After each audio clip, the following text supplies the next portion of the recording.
What do we know about what's happening? We need to get the facts out. The facts are all that matters. There's too much confusion. We need to get our heads together. Does anyone know what's actually going on here? We don't know. And the reason we don't know is their local representatives are telling us absolutely nothing. There's a vacuum of information and misinformation going on here, and we don't have a clue what is happening. People are here and they're afraid about what's going to happen to the town.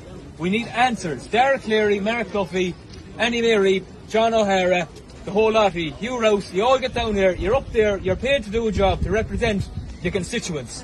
We've all voted for you, that's why you're up there doing the jobs. You've got the potholes filled, you've got the grass cut. Will you come down here and tell us what's happening so we can know? We don't know what's happening and we want to know.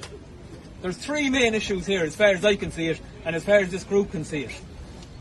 There's a lack of housing in the country and there's a lack of housing especially in Ballina because it's crumbling over pyrite.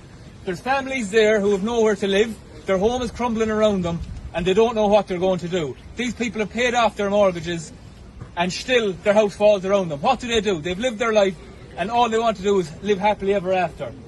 And yet we have people coming in out of nowhere getting everything given to them for nothing. That's a fact. That's the first fact I'm working off. The second fact I'm working off. Tourism. Tourism taking a massive hit in this town ever since COVID. Hasn't recovered, hasn't had a chance to recover. We had the perfect opportunity to recover when the President of the United States came to this town and spoke outside our cathedral. American tourists want to come here and they want to see the town. They want to see what it's about. But so far, the Grand National Hotel, as far as I know, Mount Falcon, as far as I know, the Twin Trees, who are outside, as far as I know, so that's at least 3 or 4 of the hotels in Ballina have been taken over, the Downhill Inn and the B&Bs, and they're not doing it out of the goodness of their hearts, let's put it like that.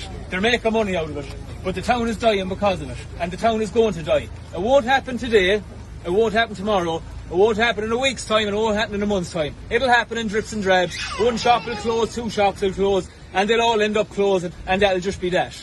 And we'll be all left wondering, oh, well, I wish I did more, I wish I did more. Well, it'll be too late then. Well done.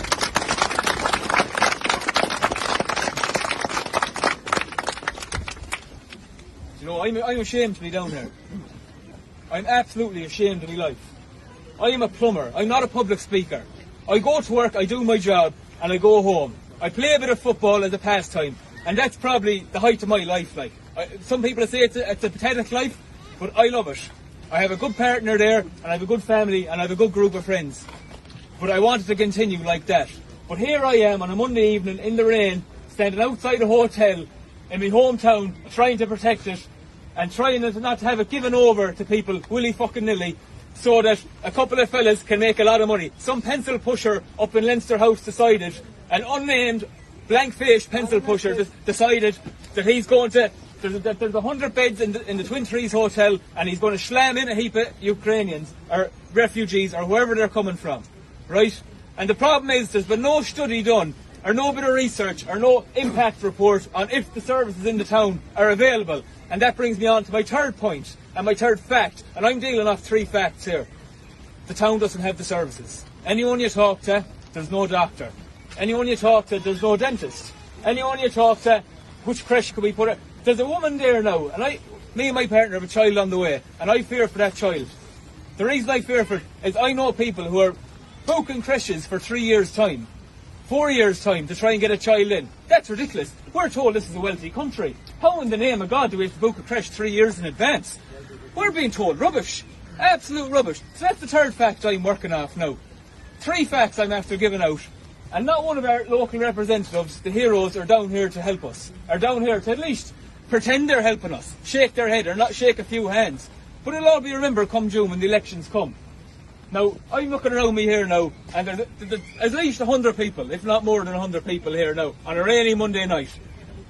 I'm putting the call out for a few more people. I said I'm ashamed. The reason I'm ashamed is because I'm representing my family. I'm representing my friends. I'm representing my colleagues. I'm worried what my employers will think. It doesn't matter.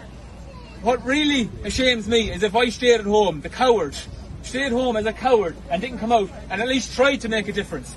So I'm going to be on the right side of history, and so is everyone else here is going to be on the right side of history when all it comes out of the wash down the line. And hopefully now we can get a few more people down along with us. So come and join us down here at the Twin Trees.